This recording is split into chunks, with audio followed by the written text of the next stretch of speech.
I am BrianVee at Whywework. I have the great pleasure of speaking with keneIloenyosi today, and he will speak about work.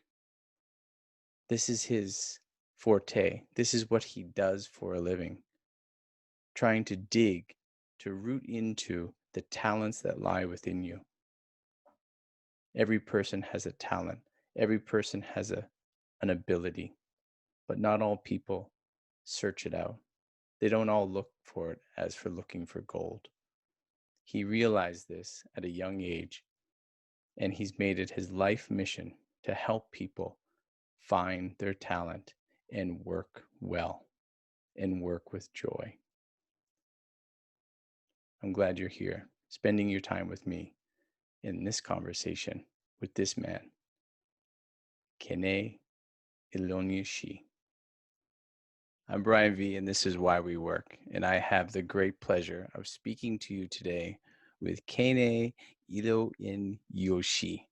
Good day, fine sir. Did I butcher Hey, Brian, it? how are you?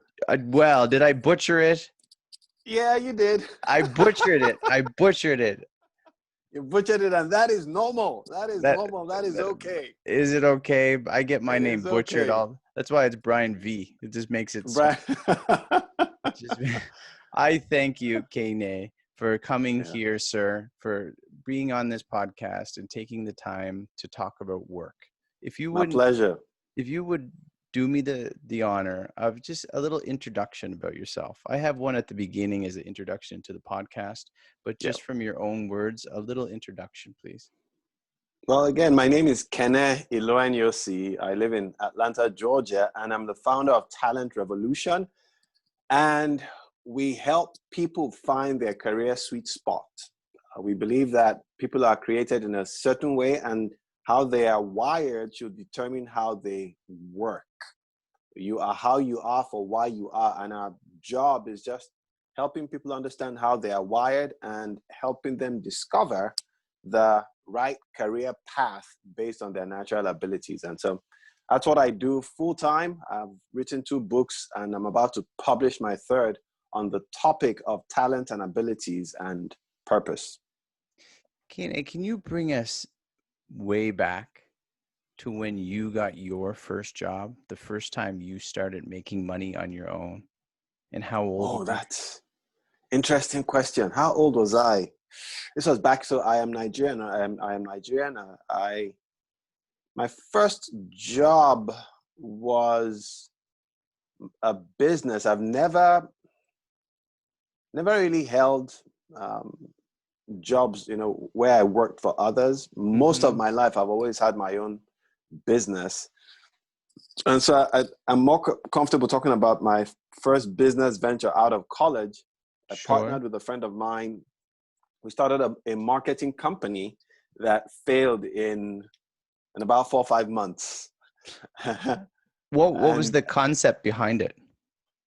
the concept was creating media. So in this case, we're using these, what you call it, they're like sun visors. When you park your car in the sun, Yes. sometimes you have this big thing that you put in front of behind Huge in the Korea. windscreen. Yep. Exactly. And so in Nigeria, we wanted to use that as a marketing platform for Mm-hmm. corporations to print their logo and give out to their customers. At that time, there was a big concert coming up in the country, and we approached Coca-Cola. Yes. They seemed interested, but at some point, I think they looked at these 2 young kids fresh out of college and thought, okay, good idea, but we don't think these 2 kids are smart enough or strong enough to handle this magnitude of a project. So we had put in so much money, and that failed, and we both went our separate ways. He started a janitorial company. I started a landscaping company. With that experience, can you explain to me why people do not advertise on masks? I Isn't do. that like vital real estate space could be used at this moment in time? It is right now.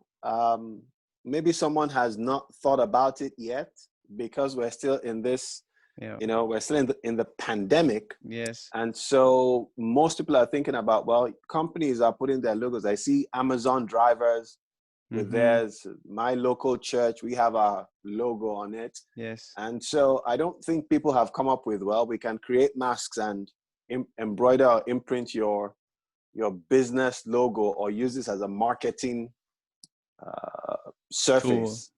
Yeah.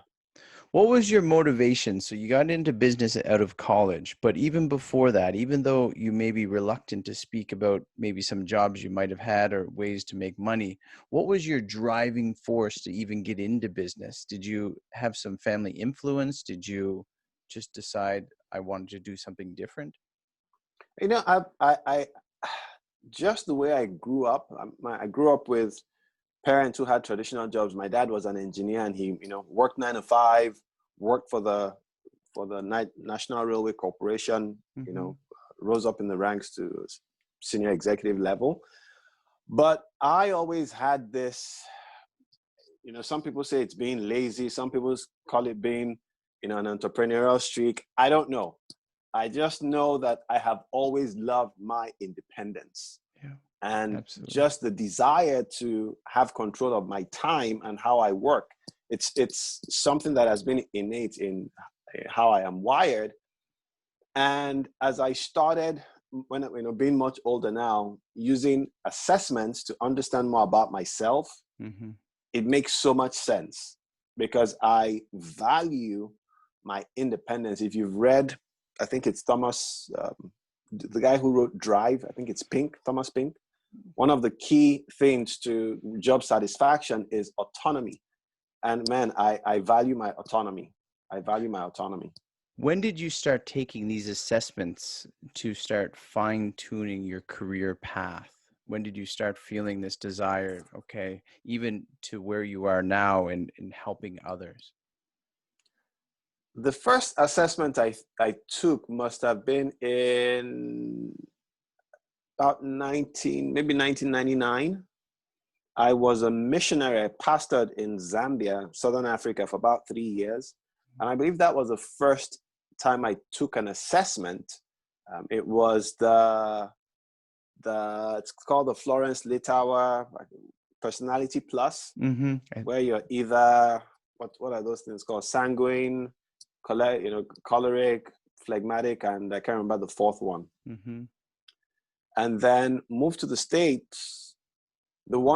It started making more sense to me when I moved to the States in 2001, got to intern with John Maxwell's. I don't know if you've heard of John Maxwell, who teaches leadership. I got to intern with his company, Equip, and my boss back then, who was one of the vice presidents, had me take another assessment, the DISC assessment. And Mm-hmm. so, you know, the picture started to form. Okay, this is how I am wired, and I've just enjoyed taking different assessments as I've encountered them.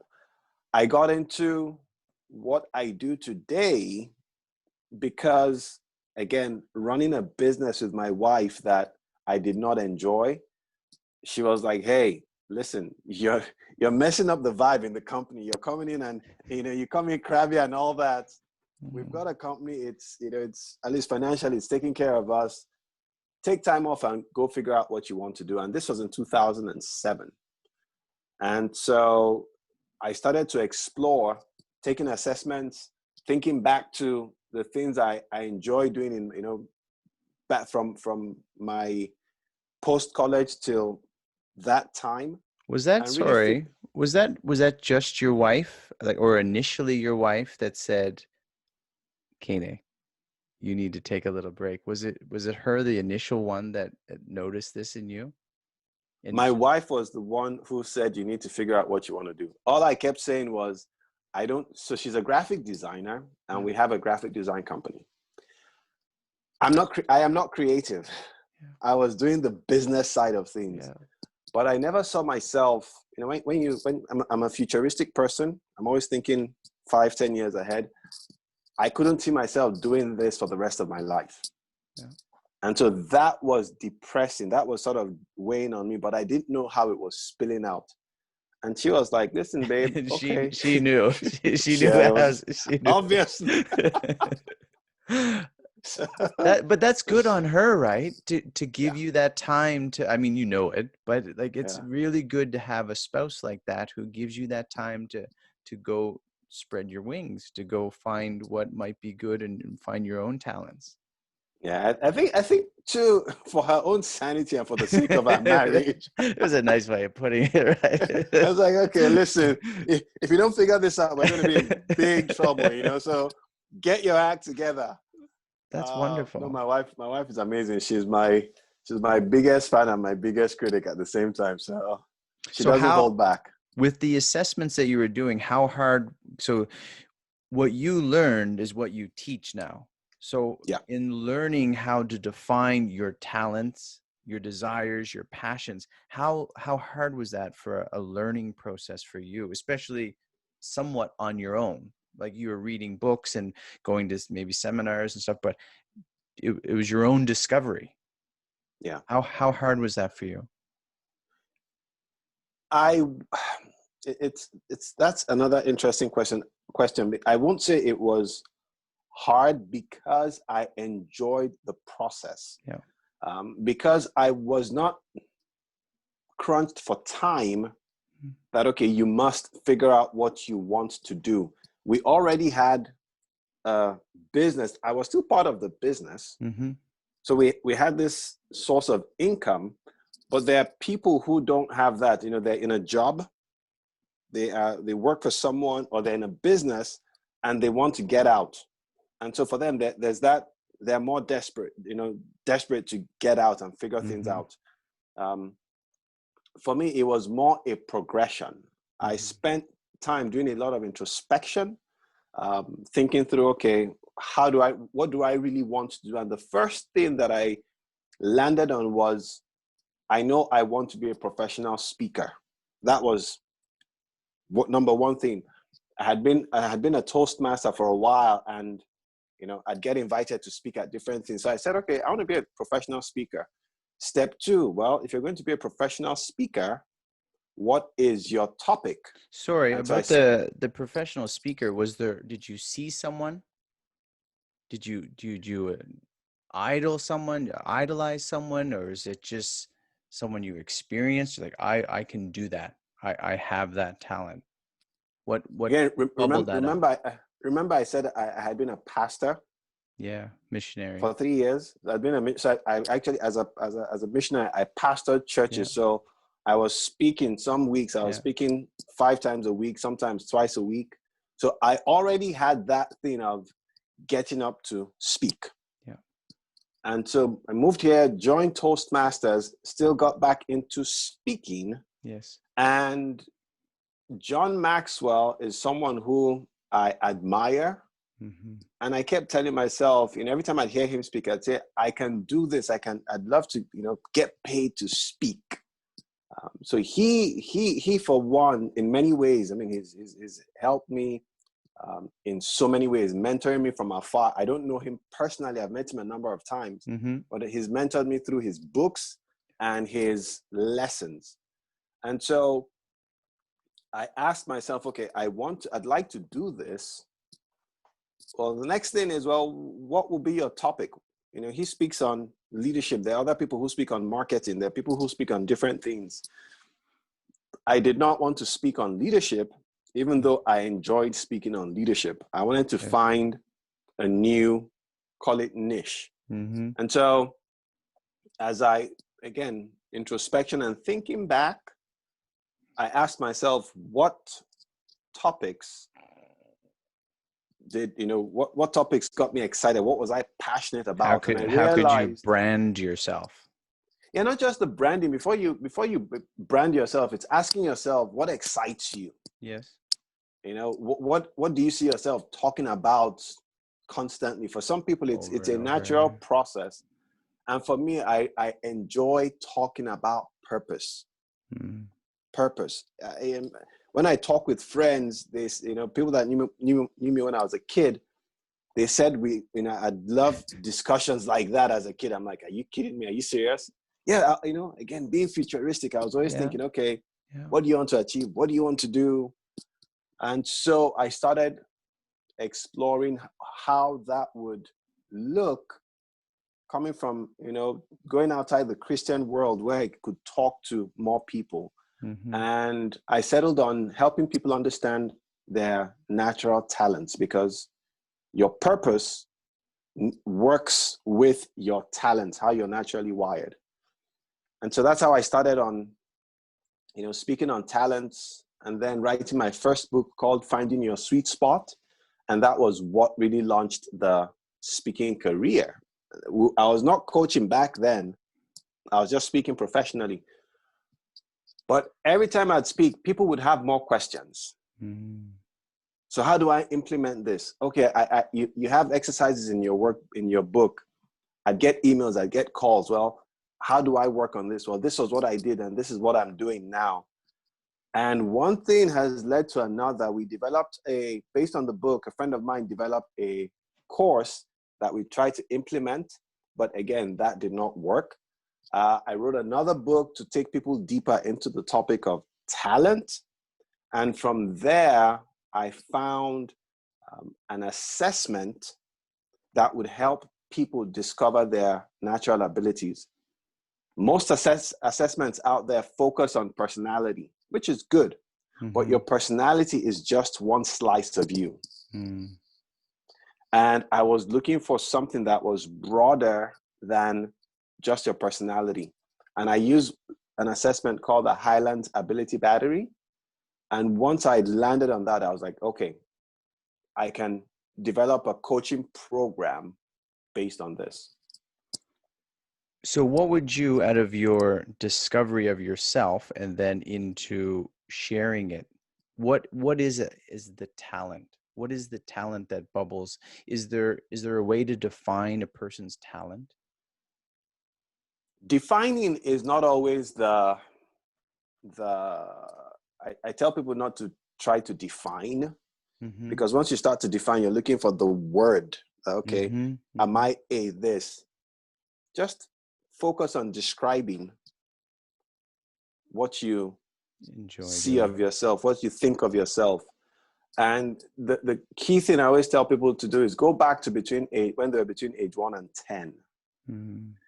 You have to understand that your natural abilities were wired into you while you are still being developed, but while you are still being formed in the womb.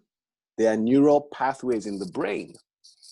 So children are born with certain abilities, and they interact with their environment based on how they are wired. And their interaction with their environment manifests itself in how they play. So for children, play is their work. And they're playing based on how they are wired. So I always tell people, go back to when you were between 1 and 10. Think about how you played. What was the thing you kept, unconsciously doing over and over again? What kind of child were you? What did you hear your parents or adults around you say about you often? Sometimes it may come across as negative. Oh, like this child is too talkative. Oh, this child asks too many questions. Oh, this child is always... So that's what I got.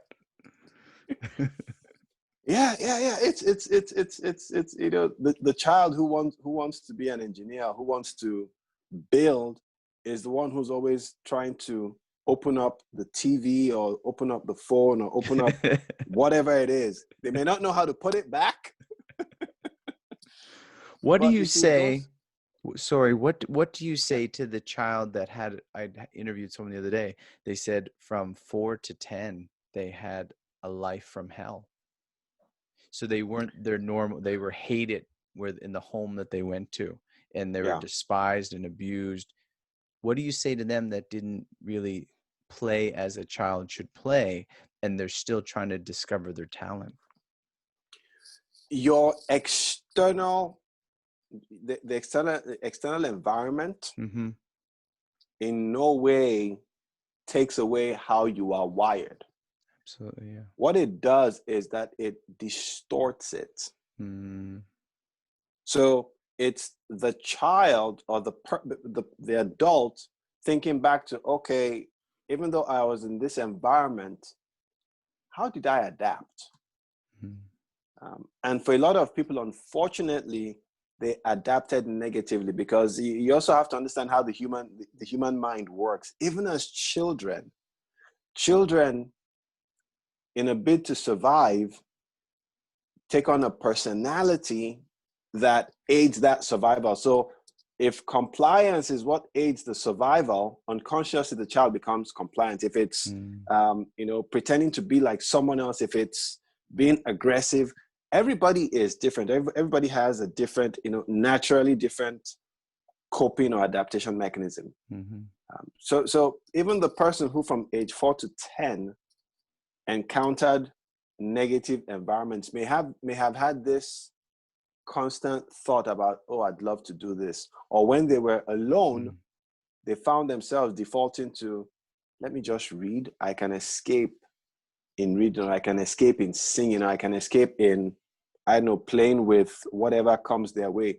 There's always something in your childhood that I call those your sparks of talent. If not, then using assessments, Yes. you can still explore how you are wired, because your natural wiring does not change. You You're are how you are. you're rediscovering what's already there and not looking Yeah. at those things on the outside. Yeah. You must come, do you come across a lot of people asking questions like this, asking, after they read your book, finding the sweet spot, DNA, and what is the next one that you have coming out?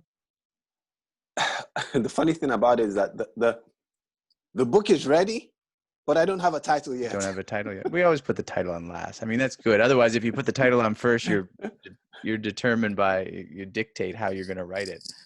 It's interesting, but the first two books, the titles were, I already knew the titles before I started writing, but this one has been interesting. But so as you write, and people listen to you, do you get bombarded with lots of questions about, how to find my talent? And even though you've written about it, and what kind of questions are you getting most often? the biggest, I get all sorts of questions. Yes. But the one that people struggle with the most, and which I think is the most important question, is a lot of people do not believe they were born with talents. A lot of people don't believe they were born with talent, and that belief often hinders them from discovering their talents, because to discover, you have to search. Yeah. And so if you don't believe you have talent, you don't think there's any point in searching, and you're now focused on, hey, let me focus on my skills because I need my skills to work. Yes, you need your skills to work, but your skills should support your talent. If you are employed simply based on your skills, it's not a matter of if, it's a matter of when you will burn out. Yeah. You'll burn out. And so I spend a lot of time helping people understand that they are wired a certain way. And as we start to ask questions, what often comes out is, as we now start to identify certain patterns, what they say to themselves is like, oh, that cannot be a talent. Everybody should be able to do that. Like, no. It's easy for you because you are naturally wired that way. And that now starts helping them, see that, oh, anything you do naturally well is a talent. Often they think about, when you talk about talent, they think about, oh, the well-paid executive, or the well-paid basketball player, or the well-paid musician. No. How you think, the depth of your curiosity is a natural ability. Your spatial reasoning is an ability. Walking into a room and intuitively knowing who the pecking order. Yes. Those are all natural abilities, but it's helping people realize that whatever that thing is that comes naturally to you, it's a tool that you should use at work. And so once we get them past that, the next question now becomes, okay, how do I use these abilities? Do you find there's a correlation with people who, if you said to them, oh, this is your talent, and they dismiss it, with people who really believe they don't have that talent versus someone who thinks they might have that talent, but they don't have the confidence to build upon it? Do you find there's the dichotomy, the difference between the two? One says, I really don't have that, even though other people see it in them. And the other ones may have it, they know it, but they're not confident with it to build upon it. Do you find you come across people like that? Yeah, I do. I always tell people, I don't, and I need to state this, I don't help you. I can't tell you your talents. I can guide you, through the process. Even when we work, coaches in my field, we always say you can't tell someone what they are. Mm. You have to teach them how to discover. All you can do is affirm what they're discovering about themselves. Now, for the person who believes they don't have an ability, or does not, or maybe they don't have the confidence, again, that's a confidence issue. Mm-hmm. It's a confidence issue. Often the problem is that they assume that if something is a talent, then they should be at the top of their game. No, your talent makes you natural. For most people, your talent makes you naturally average. I'll say that again. Your talent makes you naturally average. With skill and practice, you can take that average quickly to excellence. Everybody's born average. Everybody. I'm sorry. Nobody came out of the womb perfectly formed. Yeah. Even Mozart, even the famous Einstein, the famous geniuses, their genius still had to be developed, even though they developed it at much younger ages. So we all come out average, but your average is unique to you. That's where it becomes a talent. It's unique to each person. Do you equate the word talent with gift and calling as well? You know, especially in the circles, Christian circles, the word calling is thrown out a lot. And then someone may feel, go ahead. Gifts, talents, abilities, same thing. Similar, just semantics. Same thing. Yeah. Calling is how the gifts are used, not the gifts. Calling is how the gifts are used. So you might be called to be, and unfortunately, and I use the term unfortunate for a reason, because in the Christian world, there's the misconception that a calling is restricted to, Christian work. I'm called to be a pastor. I'm called to be a missionary. No, a calling, you can be called to be a businessman. You can be called to be an accountant. You can be called to be a musician. You can be called to be a pilot. This is what you've been called to do. It's what you sense that, man, this is my life purpose. What do you do each day now? So what takes up the bulk of your day when you're not writing a book in particular? How do you define your job and your work? There are many things I do. Many hats. When I'm not writing, I have a program that I partner with colleges to help them coach their alumni who are 5+ years, post-college and have been in the workforce for a while and are dissatisfied with their jobs.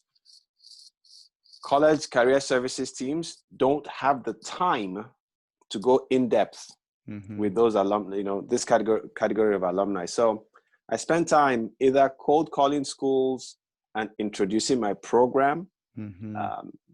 Different colleges are at different levels. Some are, Georgia Tech and Mercer University are clients, and we're coaching their alumni. We have other colleges that are still in the pipeline, exploring and figuring out how to implement this. So I do that. Like I said, I am still involved with the graphic design Graphic business. design, yes. And so when I am needed, I will handle some business for that.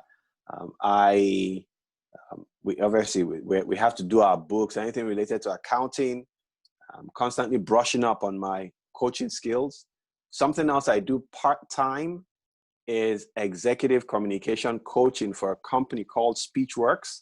And so there are times where I travel. I mean, even though we're not traveling now because of COVID, but I have seasons in the year where, that takes up some of my time as well, where we go out to corporations to teach executive communication skills.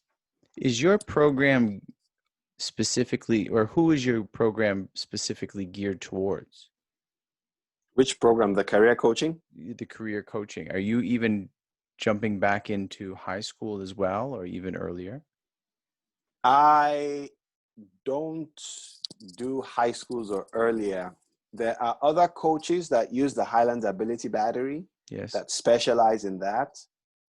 I focus on people who have been in the workforce 5+ years. Is there I have a a few reason? parents. Is there a reason? Because that's the audience my book and my content targets. So based on the assessment, I've developed a 4-week coaching curriculum, a 4-week class. It's done via Zoom. And so I target people who have been outside work for these number of years. They've developed skills that we can harness strategically.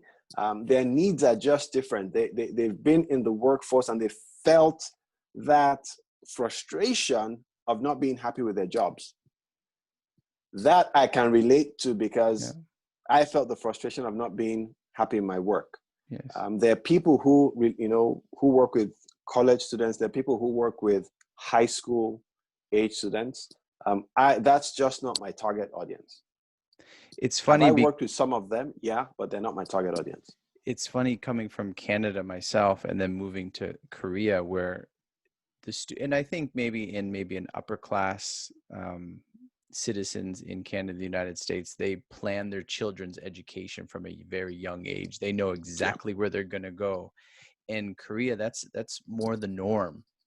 So families will move to specific cities and towns to get their kid into this elementary school because that elementary school leads to this middle school and that middle school is to that high school. And then university is not even the biggest thing. It's getting into those good middle school, high schools, and that allows you, they relax in university. Middle school, high school is the stressful time of studying 6-7 days a week until 12 o'clock at night and up at 7, like up at 6 and out to school. So I'm just thinking from that perspective, and you get a lot of people that they're going to school for that job that their parents have told them is good for them. And the idea of joy, and I'd like to know your idea of joy in the workplace, I think is largely lacking over here in Asian countries. It is just based on my research, the culture. It's very, very task oriented, very task oriented, and so who knows how that came about. Younger generations who have spent time in the West are more open to, I want to explore. Maybe the Western society has, the liberal arts expression may have been influential in that. Have been influential in that way of thinking. But I see it as it's quite common in Asian societies to be even those of them, Chinese, Japanese, Koreans who live here. There's that. Okay, you're going to this school. This is where you're going to study. And I've coached a few who are like, man, okay, I was on this path to be, a doctor or a scientist, or I think there's one, a lawyer. And at some point they realize that, man, that's not what I want to do. That's why a lot go to North America, is to get away from that idea and the mindset. How do you define, where do you place joy in the workplace or within the person who's working? Having a joy for what they're doing, and where's that balance? I don't use the term joy because of, just again, for me, from my Christian background, because joy is I don't know how much about your audience, but again, this is just me. Yes. From my Christian faith, joy is a spiritual gift. Mm-hmm. And so you can be in torment and crisis and going through the worst thing, but there's joy. Joy is not happiness. Happiness is based on, okay, a good thing has happened and, my emotions reflect that. Joy is this constant elevated emotion of peace, satisfaction, gratitude, feelings of safety, regardless of what is happening on the outside. So with what I do, I am focused on satisfaction and fulfillment. Yes. Work satisfaction, work fulfillment. In America, the term they use is engagement. Are you engaged at work? And so it's that's the index I use. People who are not working with their talents, for the most part, will not be satisfied at work. Yes. Because even though they may enjoy the environment, enjoy the people with whom they work, the actual work they do is not fun. And so they're just using this to earn a paycheck. And man, that's not a fun place to be. So I guess a better question is how essential is it to have job satisfaction and engagement with your job? And is it required at all times? Or is there a satisfaction you can get outside of your work that can balance that out for you? Yeah, I get that question a lot, and my comeback is, you can play the traditional mindset of a job is a job and you need to be responsible and go earn and take care of your family. When you work in a job where you are not satisfied 5 days a week, you spend 2 days recovering. let's just be clear. It's Friday. It's Friday. Oh no, It's it's Monday. Friday. Oh, it's Monday. It's Friday. And you spend 2 days recovering from your misery of the last 5 days, only to go back to go repeat the same thing for the next 5 days, the week after that. When you work in a job where your talents are engaged and you are fulfilled, you work harder, you are more productive. By the end of the week, you are spent, but you spend your Saturday and Sunday recharging. So it's your choice. You can choose to recharge or choose to recover. And which would you rather do? Well, recharge. Most people are recovering. Most are. Kene, what is most difficult about your job in what you do in trying to encourage people, trying to direct people, and even in your writing and doing other businesses? What is most difficult for you in your work?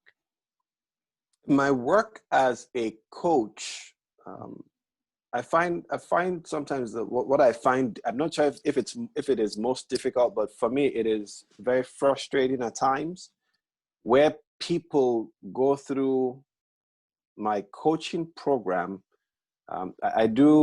There's some people that don't have the time to go into the cohort, the group coaching session, and they want one-on-one.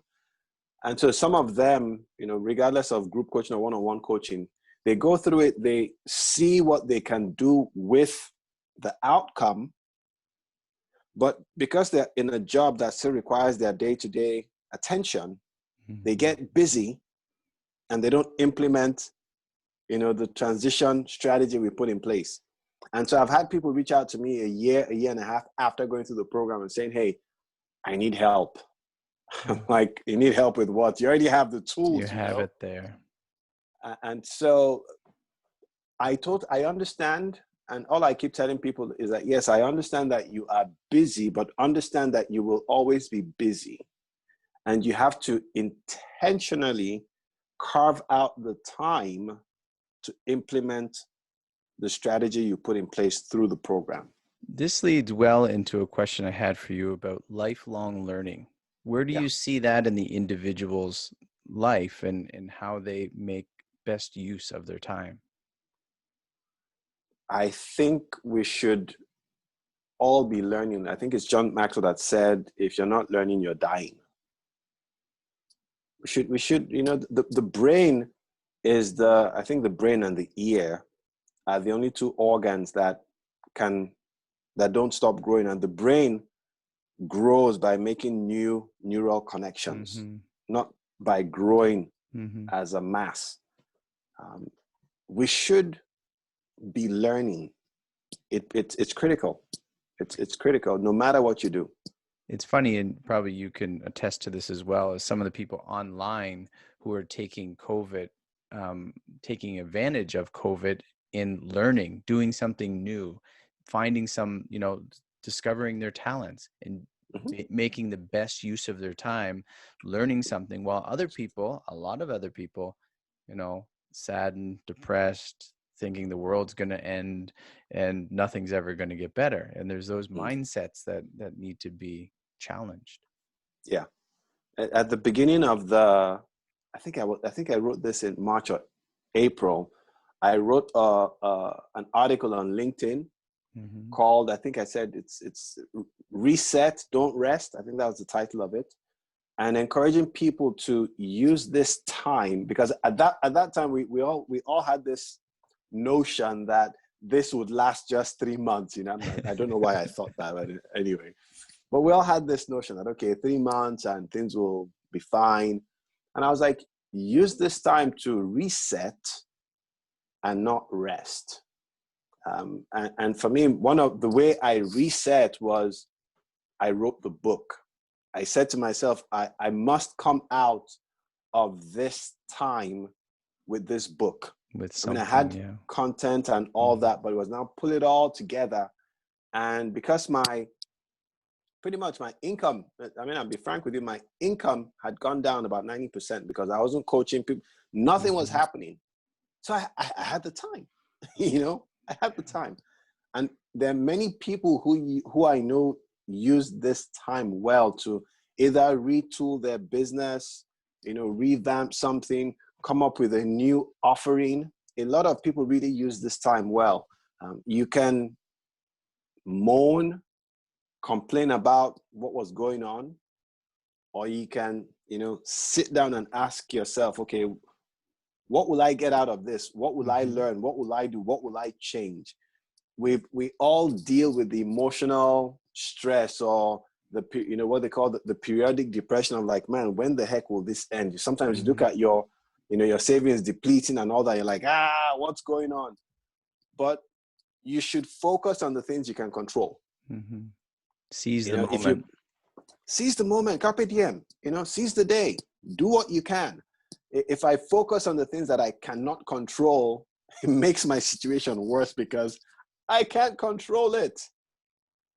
But when I focus on doing the things I can control, it gives me a sense of fulfillment, achievement, and if you look at it from the standpoint of, from farmers sow when things are sort of in the dead season. Yeah. Okay. But if you're planting during the growing season, you're too late. You're too late. And so that's the attitude I like to take. Okay, in this dead season, grow, learn, adapt, switch, change, transform. Because once things kick back up, those who have built their muscles, those who have built up, will be ready to engage the people who are ready to work. And to some people who may be listening, this may seem like upper shelf type stuff, but things as simple as going out with your or revising your resume, right? Joining a LinkedIn, walking around to a local business and just seeing about another job. Just, there's people writing books and doing blogs and podcasts and all of that, but some of the lower level stuff or simpler stuff or first initial step stuff are just as important for someone to get going and to keep going and developing those muscles. Like Kene, you, I like you. If you, before I even go on, you yeah. talked about your resume. Yeah, look at your resume. But I think I wrote about this in my first book, what I call the curse of your resume. A lot of people are cursed by their resume because you get a job out of college and you develop skills to be successful in that job. And at some point you realize, oh, I don't like this job. I need to get another job. So you brush up your resume, but the skills you list in your resume are the skills Same. the job that we want to leave. And so you get offered a similar job but with more benefits, more pay, and you're like, whoa, a new job. And the cycle repeats itself. And so what you're doing is you're getting better, you're becoming more efficient in a career that you don't like. Carrying it over. You're just carrying it over. So I tell people, review your resume, but more than that, take the time to, if you want to do, that look back at your between age 1 and 10, or use an assessment that helps you uncover your natural abilities, and then rewrite your resume to reflect how you have used your natural abilities in the positions you've held. Because what it does is that it starts to create a narrative. If you're telling somebody that I am strong in this because I am wired this way, you want them to see how the strengths have been used in the different positions you've held. I think I heard you say something along the lines, and I'm kind of revamping it with not to make it better, but rather than saying, look at the rocks that I've been, bringing from one job to another. Look, I'm a good rock getter.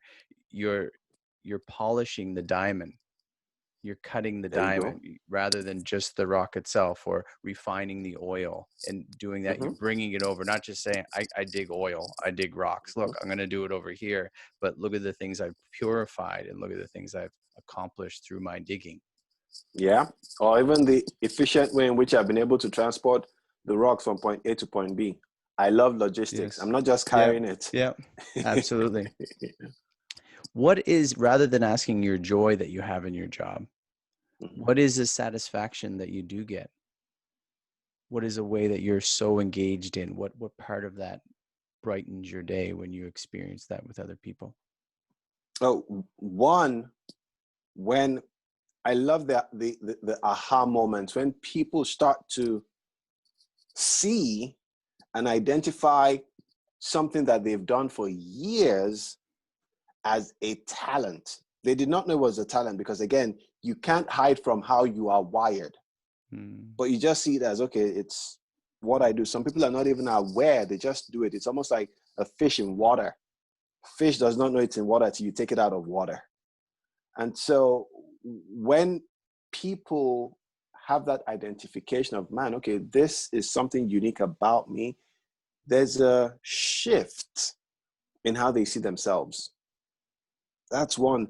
The second thing that really gets me excited is when I get a letter or a note from a client who has gone through the program, they've implemented the things we talked about, and they are now in that job. The difference from where they were and where they are now, it's like, so for me, that is my satisfaction. That just brings me so much fulfillment. In some ways, if you see them through your program, it's like children growing up and graduating. And you're doing it. Yeah, it is. It is. As a speaker, as a coach, what is something that people do not understand about the work that you do that you would like them to understand, whether it's a difficulty or just so they can have a better understanding? What is something people probably don't understand? So if someone wants to be a speaker, if someone wants to be a coach, and they can understand this, that might help them get the right foot in the right order. Interesting. I think more being a speaker than being a coach, it's still a business. Yeah. And often I know so many people who have talked about, going into professional speaking, people who are Toastmasters and they want to get into professional speaking, and they get into it and encounter the business side of speaking. Mm-hmm. And there's, like any business, you need your marketing strategy, cold calls, your administration, your follow-up. I mean, there's just so much to do beyond the actual getting up in front of an audience to speak, or getting this group to coach. Mm-hmm. There is a business, and a lot of people underestimate what it takes to develop that business. That whole process. Yeah. I still cold call. About an hour and a half ago, someone slammed the phone on me. Yeah, it's the nature of cold calling, but am I going to take that personally? No. The person does not know me. I obviously interrupted their day, and so, hey, click. I won't let that dampen my mood. But a lot of people can't take that, and because they still don't see that there's a business aspect to this. I like to, as we tone things down here, is think about people who are not working, maybe students or people just out of college 5 years or so, someone not liking their job, not realizing their talents, someone forgetting, their motivation as to why they work. What advice do you bring to the table for them? I say the first thing you want to do is discover your natural abilities, discover your talents. If you can't afford to pay to work with a coach, start with looking back to when you were between 1 and 10, age 1 to 10. That's the age of innocence. You are simply manifesting how you are naturally wired. So think back to how you liked to play. What games were you playing often? And then if your parents are still alive, or siblings or relatives, people who were there in your childhood, get on the phone and ask them, hey, when I was a kid, what do you remember about me? What did I like doing often? What were the things that stood out? And just start making notes. You'll be amazed at how much you will learn, and a few things will recur. You start to see a recurring pattern. And once you see those recurring patterns, those are most likely your natural abilities. I call them sparks. And then the question you now have to start to ask yourself is, okay, with these sparks, how do they show themselves up in my life today as an adult? Regardless of where you are, be you in college, high school, or in your 30s. How do these sparks show up today? Can I develop those sparks? And then with these sparks, or these things that I see, what can I make of them in a job? How do I use them in a job? How do I, sharpen them? What skills do I need to develop to use these abilities? I'm thinking of from 1 to 10, and maybe you can attest to this too, is if you're asking other people, family, and they recognize something, it's a good relationship builder too, is it not? As you're talking and you're rediscovering something about yourself when you were younger, your more innocent time, and people bringing things in and maybe getting past some of things that you've done all along the way that got you off path. But now you're bonding and developing with people, a relationship, trying to get to the core of who you are and your natural talents, which, as you said, with your wife is, a good thing, especially when you're working together and it wasn't the best of situations in that way. So you're developing and you're building with one another. Yeah, Kene, it can be. It can be, yeah. Is there anything else that you would like to say or add that would be of benefit, or even just something that off the top of your head? I know you have Find the Sweet Spot, you have DNA, you have another book coming out. Is there? Yeah, so the books, so my books, the books are: one, Finding Your Sweet Spot. Yes. The second one is DNA of Talent. we don't know the title of the third one, but it's about working in your purpose. The goal is to publish and have it out in December so that people can read it in preparation for 2021. But my heartbeat to people, to your listeners, whoever is listening to this, is know that you are a unique being. There's no other you. You've never been alive, and the day you die, you will never be alive. You are alive at this time for a reason. Within you are certain gifts and abilities that everyone around you needs. The question is, will you take the time, make the effort, the investment to figure out what your gifts are and how you are meant to serve your community with those gifts and abilities? We need what you have. The world needs what you have. You're not just some, mass of DNA and blood roaming the earth. You are a unique being. And for me, that is just so that, pounds heavy within me. Figure out how you are wired so that you can live the life you are supposed to live, because it's your life. It's your gift, and we need it. It's relieving to know we have a purpose and that we're not just floating around aimlessly with no purpose. A couple more questions though. How do you rest? What do you do in your rest when you're not working, when you're not thinking about work and encouraging other people to work? And what do you do to rest? Well, that's interesting now with COVID, because you got a lot of time. Well, I'm not. How will I even put it? With COVID, I'd say you have to. We have to be. I have to be intentional about resting, because laying down and watching mindless TV in the past used to be a way of rest. Mm-hmm. Some people might say, "Oh, wow, this guy! I thought this guy was smart." Well, hey, I'm just being honest.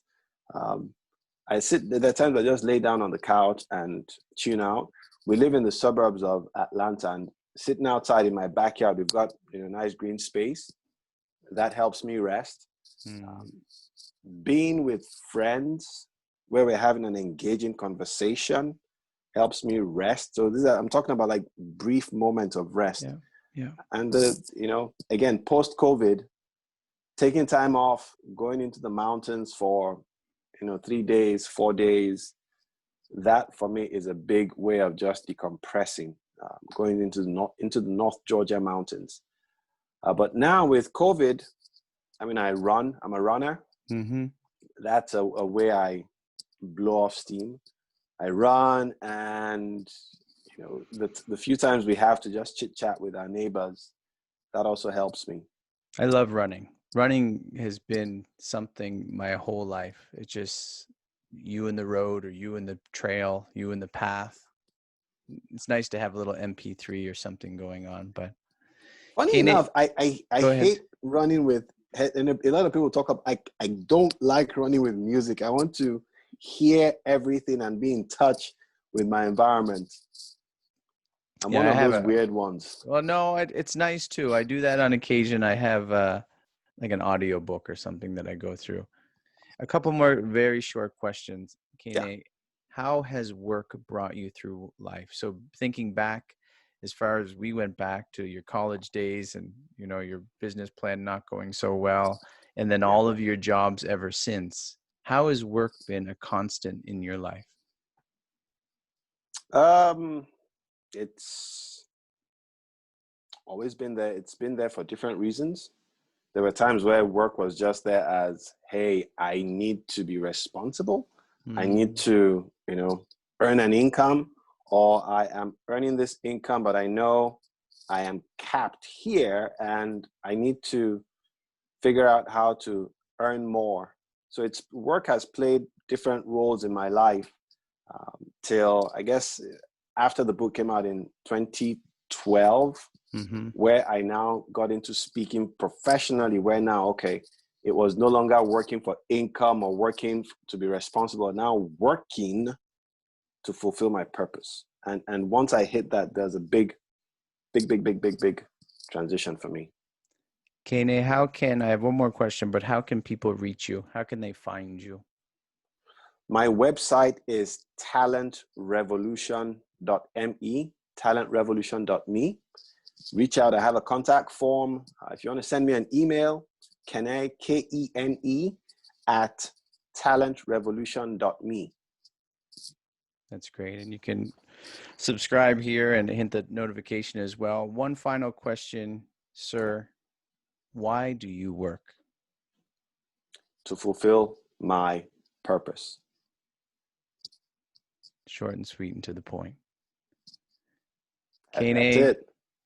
I'm going to butcher it, but please be gracious with me as you have been.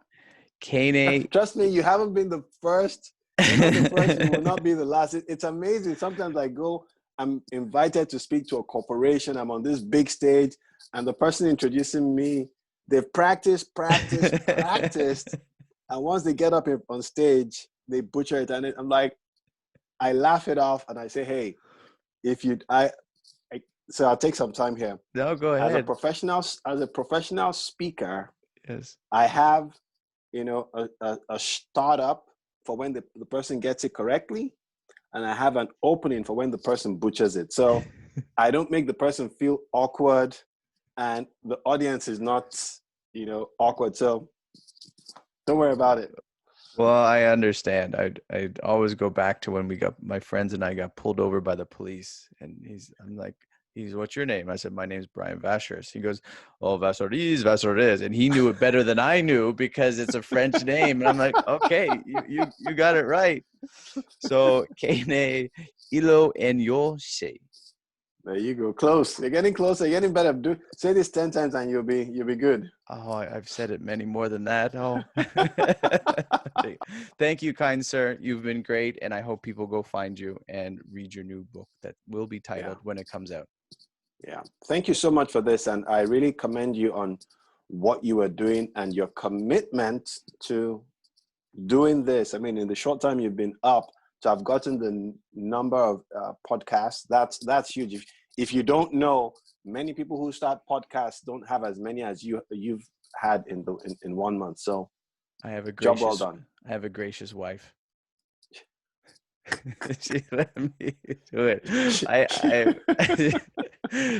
Or she just pushing me off to find my talent. One or the other. One or the other. Have you seen? Go ahead. There's the ad. I don't know. I mean, how much you see of TV ads from the States. There's a famous State Farm ad. Jake from State Farm. Yes, I know the State Farm commercials. Yes. Yeah, and there's a famous one about the guy who's downstairs, late at night talking on the phone, and his wife comes down and she's like, "Who are you talking to? Who are you talking to?" And he looks at her as like, "Jake from State Farm." And she's like, "Give me that phone. I don't believe you. You're talking to a girl." And she grabs the phone. "What's your name?" And he's like, "Jake from State Farm." "What are you wearing?" Khaki pants and a red t-shirt. And so if your wife ever wonders who you're talking to, late at night, let her go watch your YouTube channel. It's always my podcast. I got it up there. I say, honey, have a watch. Oh, I don't have time. But then it makes me understand that not all people have time to watch podcasts. Not as much as I wish they had. No. Thank you, kind sir. I won't butcher it. I will butcher it again so that it goes in someone else's brain. keneIloenyosi. Thank you, kind sir, and for all of your work. Thank you. Thank you very much. Stay in touch, okay? And thanks for having me. Thank you, sir.